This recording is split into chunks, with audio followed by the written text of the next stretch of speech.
రోలా నమస్తే నమస్తే sir. పేరన్నా Bhupal Reddy sir. ఇప్పుడు బెట్టింగ్ యాప్స్ అనేది విస్తృతంగా సోషల్ మీడియా ద్వారానో, ఇన్స్టాగ్రామ్ వేదికనో, లేకపోతే టెలిగ్రామ్ వేదికనో, ఫేస్బుక్ ద్వారానో ఇది పబ్లిసిటీ అవుతుంది. ఈ బెట్టింగ్ యాప్స్ వల్ల జనాలకి యూజ్ ఉందా, లాస్ ఉందా సార్? సార్ యూజ్ అనేది అసలు ఎవరికి లేదు సార్ బెట్టింగ్ యాప్ వల్ల. మాకు తెలిసిన ఒక రైతు కుటుంబంలో మా ఊర్లో అంటే నేమ్స్ వద్దు 8 ఎకరాల పొలం, ఇల్లు అన్నీ అమ్ముకున్నాడు సార్. తండ్రి లేడు, తల్లి రోడ్డుగా పడిపోయింది. అలాంటి వాటి వల్ల ఎవరికి ఉపయోగం ఉండదు సార్.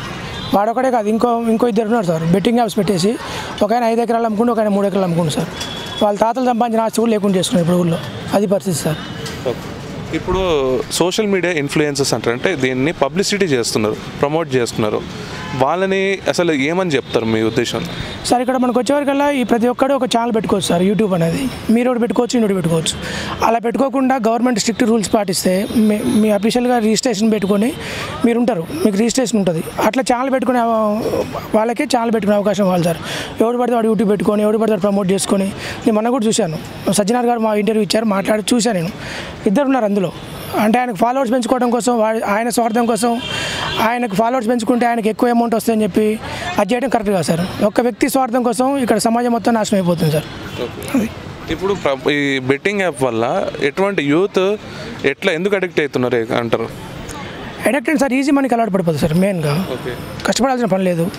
వాడు ల్యాప్టాప్ ఉందో, ఆఫీసులో, ఇంటికాడనో, కాలేజీలో ఎక్కడ కూర్చున్నా కానీ బెట్టింగ్ చేయొచ్చు. రెండోది ఈజీ మనీ వచ్చిన తర్వాత ఏమైందంటే, వచ్చినప్పుడు ఏమో ఫ్రెండ్స్తో జల్సాలు చేసుకుంటారు, రానప్పుడు సూసైడ్ చేసుకునే కాడ కూడా పోతారు సార్. అంతే. మనీ రానప్పుడు ఏం చేస్తారు, సూసైడ్ కూడా చేసుకుంటారు. అంటే రక్తం కూడా తింటున్నారు వీళ్ళు ప్రమోటర్స్ అంటే సార్. ఒక్కలేదు కదా సార్, ఫ్యామిలీ మొత్తం రక్తం కూడా సార్. వాడు ఒక్కడైతే ప్రాబ్లం లేదు సార్. ఇప్పుడు ఒకడున్నాడు 18 years 20 years, వాడు చచ్చిపోయాడంటే వాళ్ళ ఇబ్బంది లేదు. వాళ్ళ మదరు, వాళ్ళ ఫాదరు. ఇప్పుడు కొంతమంది జాబ్స్ వస్తాయి, జాబ్స్ రాగానే ఎక్కువ అమౌంట్ వస్తుంది వాడికి. వాళ్ళ అమ్మ నాన్న ఏమనుకుంటారు, పిల్లాడు ఎదిగాడు, మా జాబ్ వచ్చింది, మాకు ఆశ్రయ అవుతుంది అనుకుంటారు. వాడు బెట్టింగ్ పెట్టి వాడు సూసైడ్ చేసుకుని చచ్చిపోతే మిగతా ఫ్యామిలీ మొత్తం సఫర్ కావాలి సార్. దానివల్ల ఎవరికి ఉపయోగం లేదండి. ఓకే. ఇప్పుడు గవర్నమెంట్ ఒకరిని ఏరుకుంటూ ఒకరిని అరెస్ట్ చేస్తుంది, ఎవరైతే దీన్ని ప్రమోట్ చేస్తున్నారో. దీనిపై ప్రభుత్వం తీసుకునే యాక్షన్ ఏమంటారు మీరు? సార్ అందరూ సమర్థించాలి సార్. గట్టి 100% అది కరెక్ట్ సార్. తీసుకోవాలి, అరెస్ట్ చేయాలి. అరెస్టే కదా సార్, వాళ్ళకి శిక్షలు కూడా వేయాలి సార్. Okay sir. ఇప్పుడు ఐపీఎల్ వస్తుంది కదా, ఇప్పుడు బెట్టింగ్ సీజన్ మళ్ళీ స్టార్ట్ అవుతుంది. ఇప్పుడు యూత్కి ఏమి మెసేజ్ ఇద్దాం అనుకుంటున్నారు సార్? మనం స్పోర్ట్స్ అనేది ఎంజాయ్ చేయాలి సార్. చూడాలి, సీ అండ్ ఎంజాయ్. అంతేగాని బెట్టింగ్లు పెట్టి దాని మీద అది కూడా మన ఖమ్మంలో ఒక ఎగ్జాంపుల్ ఉంది సార్. వాడు మా క్లోజ్ ఫ్రెండ్, వాడు సూసైడ్ అటెంప్ట్ చేసుకొని ఇక్కడ ప్రైవేట్ హాస్పిటల్లో అడ్మిట్ అయితే 5 లక్షలు అయినాయి సార్ వాడికి. వాడు ఇప్పుడిప్పుడే కోలుకుంటున్నాడు. అది ఇంటి దగ్గర వ్యవసాయం వాళ్ళ పొలం అమ్మి పెట్టిండు. ఖమ్మం అబ్బాయి, మన ఖమ్మం అబ్బాయి. బెట్టింగ్ వల్ల దేనివల్ల ఉపయోగం లేదు సార్. ఎవరైనా కష్టపడాలి, పని చేసుకోవాలి, చిన్న పనులు చేసుకోవాలి, ఉండాలి అంతే. బెట్టింగ్లు, ఐపీఎల్ ఇవన్నీ కుటుంబాలు నాశనం అయిపోతాయి సార్. అంటే ఈజీ మనీ కోసం వెళ్ళి హాస్పిటల్ బాగాలవుతున్నారు. అవును sir, easy money sir. Only easy money. అంటే ఫ్రీగా వస్తుంటే మేము పని చేస్తాం సార్. నేను కూడా ఇంట్లో కూర్చొని ల్యాప్టాప్ పెట్టుకొని కూర్చుంటాం. వస్తే హ్యాపీ, రాని రోజు అందరూ సఫర్ కావాల్సి వస్తుంది. ఈ టెలిగ్రామ్ ఛానల్ మీద, ఈ ఇన్స్టాగ్రామ్ ఛానల్స్ మీద ప్రభుత్వం ఎట్లాంటి స్ట్రిక్ట్ యాక్షన్ తీసుకోవాలి ఇవి ఎవరైతే ప్రమోట్ చేస్తున్నారో? సార్ ఇన్స్టాగ్రామ్, టెలిగ్రామ్ ఏదైనా సార్ సౌకర్యం మనకి మంచిగా ఉండడానికి సార్. దాన్ని మంచిగా వాడుకోవాలి వాళ్ళమైనా. ఇంతకుముందు వాట్సాప్ లేదు, ఇప్పుడు వాట్సాప్ వచ్చిన తర్వాత మనం చాలా దగ్గర అవుతున్నాం. ఫేస్బుక్ లేదు, దానివల్ల మనం అందరం కలుస్తున్నాం. కలవండి, అంతవరకు ఉపయోగించుకోండి. Social networking use okay. దేనికైనా కానీ మంచి చెడు రెండు ఉంటాయి సార్. మనం మంచి అయిపోతే మంచిగా ఉంటుంది, చెడు అయిపోతే చెడు ఉంటుంది. అంతే sir, that's sir.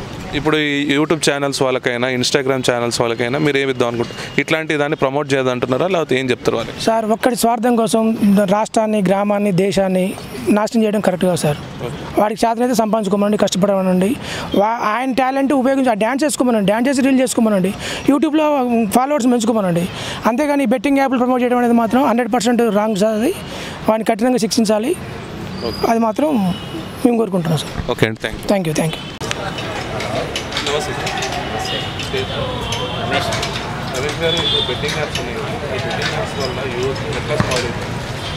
Betting apps వల్ల మన లైఫ్ మొత్తం స్పాయిల్ అవుతుంది.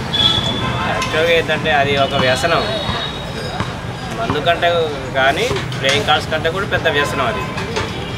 ఆ బెట్టింగ్ యాప్స్ ఎప్పుడు అయినా సరే మనం దాన్ని అలవాటు పడిపోతే అదే ఆలోచన ఉంటుంది, నిద్రపోయే సమయం కూడా ఉంటుంది. ఎక్కువ శాతం పిల్లలు బాగా దాని మీద యాటిట్యూడ్ అయ్యి సూసైడ్ చేసుకునే కాడికి వస్తున్నాయి. కాబట్టి బెట్టింగ్ యాప్స్ అనేది మనం ఎప్పుడు కూడా దాన్ని జోలికి పోదు. అది వాళ్ళు ఎంకరేజ్ చేసినా కానీ మనం దాన్ని క్లోజ్ చేసుకోవాలి. సినిమా హీరోలకు ఏముందండి, వాళ్ళకి ఒక సినిమా చేస్తే ఒక 100 కోట్లు 50 కోట్లు వస్తాయి. సామాన్య మానవుడికి ఏమొస్తాయి, మిడిల్ క్లాస్ పీపుల్కి ఏమొస్తాయి, ఏవి రావు కదా. వాళ్ళ ఫాదర్ కానీ మదర్ కానీ కష్టపడితేనే వస్తారు. జాబ్ హోల్డర్స్ కానీ ఏమైనా వస్తే వాళ్ళ శాలరీ మీద ఆధారపడతారు, కుటుంబం మొత్తం పోషించగలరు. సినిమా హీరోలను చూసి మనం నేర్చుకోవద్దు. వాళ్ళు ఏదో వాళ్ళ రెమ్యూనరేషన్ కోసం యూజ్ చేస్తారు. ఇప్పుడు నేను ఏమంటానంటే వాళ్ళు ఎందుకు ప్రమోట్ చేస్తున్నారు అండ్ గవర్నమెంట్ ఎందుకు యాక్షన్ తీసుకుంటుంది?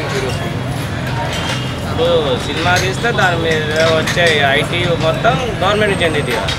మనం చూసే ప్రజలు మనం చూసేది దాంట్లో నేర్చుకోవాల్సింది మ్యాటర్ ఉంటేనే చూడాలి.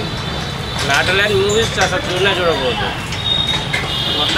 మొత్తం గ్రాఫిక్స్ మీదే ఉంది, యానిమేషన్ మీద మూవీస్ నడుస్తుంది అన్నీ కూడా. ఏదో వాడు దూకిందిగా బిల్డింగ్ మీద దూకితే మనం దూకలేం కదా.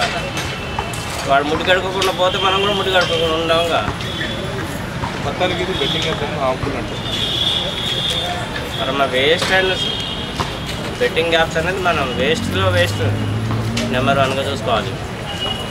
ఓకే ఓకే, అది బెస్ట్.